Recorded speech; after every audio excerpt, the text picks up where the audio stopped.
I said you're sleeping on the couch until you apologize. Those were the exact words my wife threw at me that night, her voice sharp enough to cut through the silence of our living room.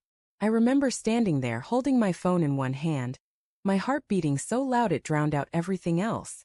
I wasn't even sure what I was supposed to be apologizing for. She said it was for being paranoid, for not trusting her, for always needing control.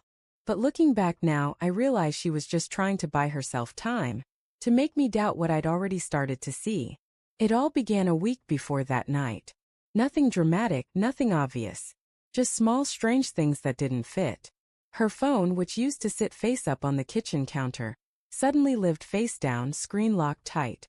Her laughter, once warm and easy, now came from the next room, muffled behind a closed door. She started wearing perfume to run errands, the kind she used to save for date nights with me. I tried to brush it off. God knows I wanted to. I told myself she was just stressed from work, that maybe she was going through something and didn't want to talk yet. But every time she said, "You're imagining things," that tiny voice in my gut got louder. That Friday night she came home late. Said she went for drinks with her coworkers to celebrate a project. I asked who was there. She said, "Just the team." Simple answer. Too simple. Then she slipped into the bathroom before I could even hug her. I heard her texting in there, 3 quick taps, pause, tap again. When she came out, she was smiling that soft, rehearsed smile I used to love. She kissed me on the cheek and said, "Don't start, okay? I just needed a night out." I nodded, even though my chest burned with questions. Later, when she went to bed, I sat in the dark with her phone sitting inches away on the nightstand, just staring at it. I wasn't proud of what I did next, but I'd reached that point where curiosity becomes pain. I picked it up, entered the passcode, one she'd changed 2 weeks ago, and failed. The screen flashed wrong code. That hurt more than I expected. It wasn't the wrong numbers that broke me. It was realizing that she had something to hide. The next morning she was distant. Cold coffee, colder tone. When I asked if everything was okay between us, she sighed dramatically and said, "You've been acting weird lately. It's exhausting, honestly." I told her I just missed how we used to be. She looked me dead in the eye and said, "Maybe you should stop trying to control me then." That's when the arguments started. Short, sharp ones that bled into longer silences. She began sleeping with her phone under her pillow. Started working late 3 times a week. I knew I sounded paranoid, and that's the worst part, you start questioning your sanity more than their honesty. I began keeping mental notes of times, places, stories that didn't line up. I hated myself for it. I didn't want to be that husband, the suspicious, insecure one. But love makes you stupid. It also makes you blind. Then came that night, the couch night. We'd argued again, this time about her spending so much time helping a coworker with something after hours. His name was Mark. She'd mentioned him in passing before, but never much detail. When I asked who Mark was, she rolled her eyes and said, "You seriously don't trust me with men at work now? God, you're embarrassing." That word, embarrassing, hit harder than it should have. I told her I didn't mean it like that. I just wanted to understand. She exploded. "You always think the worst of me. Maybe if you stopped acting like a jealous teenager, we wouldn't fight all the time."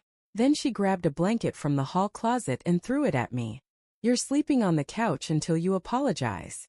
And just like that, she turned off the lights, went upstairs and shut the bedroom door. The click of that lock was the sound of something inside me breaking. I didn't sleep that night.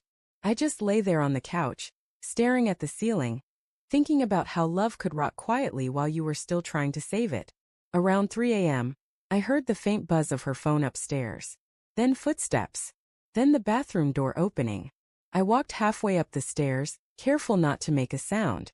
Through the crack under the door, I saw light from her phone reflecting off the tiles. I heard her whisper, soft but clear enough to slice through the dark. "I can't talk right now." "He's still awake." I froze. My body went numb. For a moment I thought maybe she meant her brother, her mom, anyone else. But then she said, "I miss you too." I didn't confront her right then. I couldn't. I went back to the couch, heart hammering like it wanted out of my chest. I stayed there until morning, watching the sunlight crawl across the wall, counting down the seconds until I could face her without shaking. When she came downstairs, she acted like nothing had happened. Made coffee. Hummed a tune. I asked her straight out, "Who were you talking to last night?" She looked up from her mug, eyes steady, and said, "What are you talking about?" I told her I heard her. She laughed. A small brittle sound. "You're unbelievable. You probably dreamed it. You seriously need to see someone about this paranoia." That was her trick. Always making me doubt myself. I wanted proof. Not for revenge, not even for closure. Just to know that I wasn't crazy. 2 days later I got it. Her phone lit up while she was in the shower. Unknown number. But the preview showed one message. "Can't stop thinking about last night." My stomach twisted. I didn't open it. I didn't need to. She came out moments later, towel in her hair, saw me holding the phone and froze. For the first time, she didn't have a quick lie ready. Her face crumbled and she whispered, "It's not what you think." But it was exactly what I thought. She sat down and told me everything. Or what she claimed was everything. Said it started innocently. That Mark was just a friend who listened when I didn't. That one night turned into another. And then it just happened. The way she said it, like it was an accident, like tripping on a loose tile, made me want to scream. But I didn't. I just listened. I asked her if she ever planned to tell me. She shook her head and cried. Said she didn't know how. Said she hated herself. Said she loved me still. Love. What a useless word it becomes after betrayal. I left that night. Took my keys, my phone, my dignity, or what was left of it, and went to my brother's place. She texted me nonstop for days begging to talk. I didn't respond. Not out of spite, but because I didn't know what to say. What do you tell the person who burned down the life you built together, then asks you to help rebuild it? It's been 3 months now. The house is quieter without her, but also strangely lighter. I still catch myself thinking about her laugh, the way she used to fall asleep on my chest, how we used to dream about our future. Then I remember her whisper in that bathroom, and it all turns to ash again. Sometimes people think betrayal is a single moment, the text, the kiss, the lie. But it's not. It's a slow unraveling, a silent death of trust that you don't notice until you're standing in the ruins, wondering how long you've been living with ghosts. I don't hate her.